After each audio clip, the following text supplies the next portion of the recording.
the information for the research for the presentation, and Shreyes told me that most of the research for his presentation came from a NOVA program, as well as from Story for Science by Joy Hakim,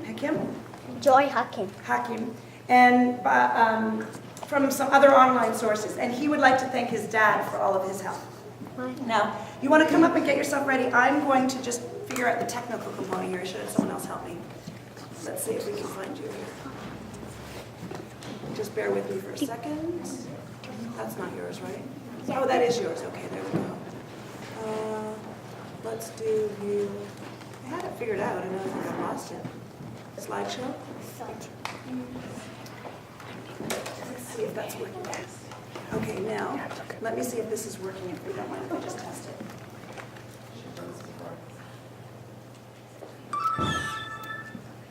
You can use the arrows. You know what? You use the arrows then, Yeah. okay? Right? You know how to do that, right?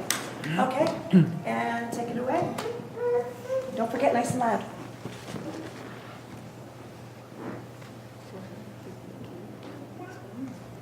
Hi everybody, I'm Shreyes. I'm excited about this presentation I'm going to do.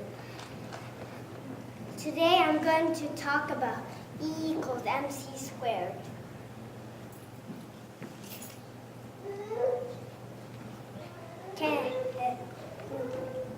Can anybody in the audience tell me what does E mean in the equation? Energy. Correct. E means energy in the equation. What does M mean in the equation? Mass. Correct. What does C mean in the equation? Light. The speed of light. C is the speed of light. What does and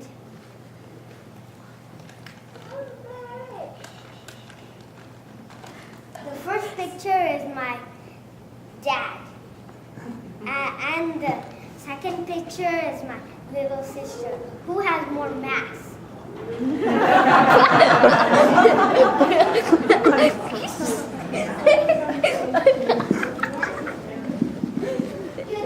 Your dad. Who has more energy?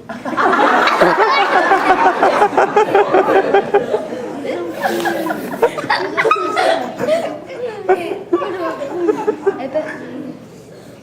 What is he doing? Nobody tell me what he's doing.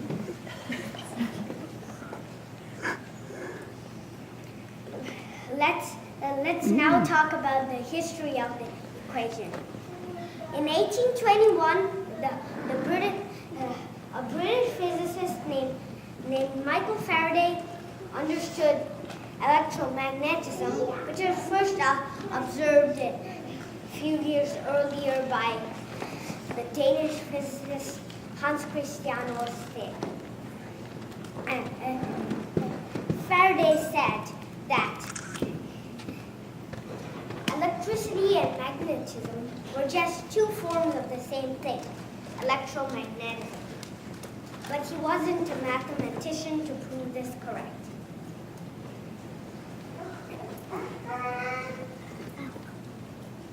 In 1789, a French chemist named Antoine Laurent Lavoisier discovered the law of conservation of mass. The law of conservation of mass says that mass cannot be created or destroyed. It can only change from one form to another. In 1862, the British mathematician who later became close friends to Michael Faraday, James Clerk Maxwell, calculated the speed of light. Calculated the speed of the electromagnetic energy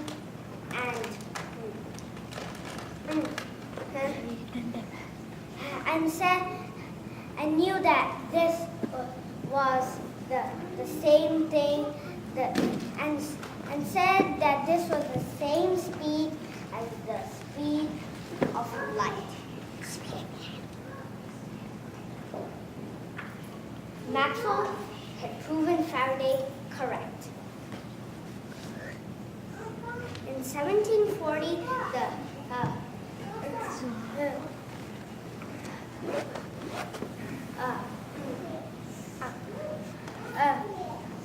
Émile du Châtelet proved Gottfried Leibniz correct.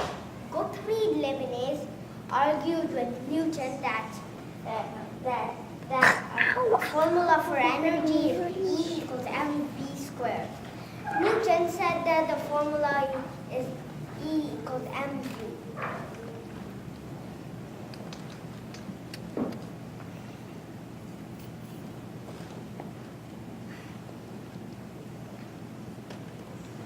In 1907, Albert Einstein connected all these results to form a surprising new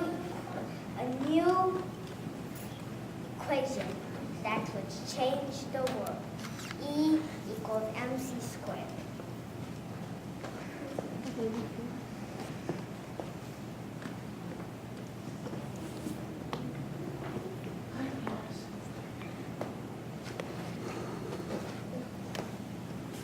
Now let's talk about the uses of the equation. In 1934, the Italian physicist Enrico Fermi discovered the nuclear fission process based on E equals mc squared. In 1938, an Austrian physicist named Lise Meitner proved E equals mc squared correct.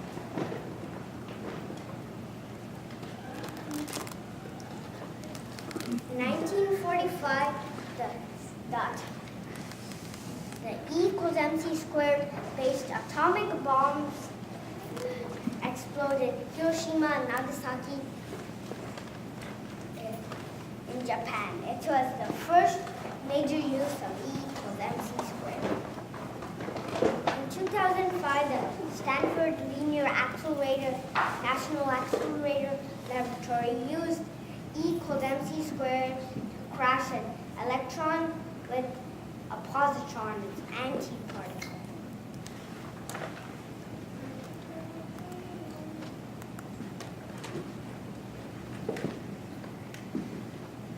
I was inspired by The Story of Science by Joy Hakim and Nova Einstein's big idea to do this presentation. Any questions? What does C stand for? C stands for the Latin word celeritas for swiftness.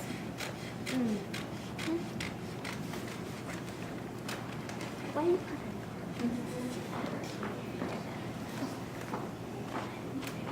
Does anyone else have any other questions?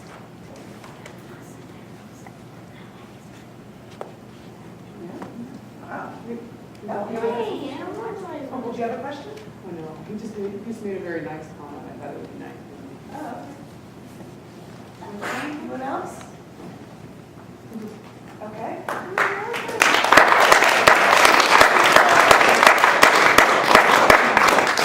Great, thank you so much. I'm surprised there weren't more questions, actually. Okay, before I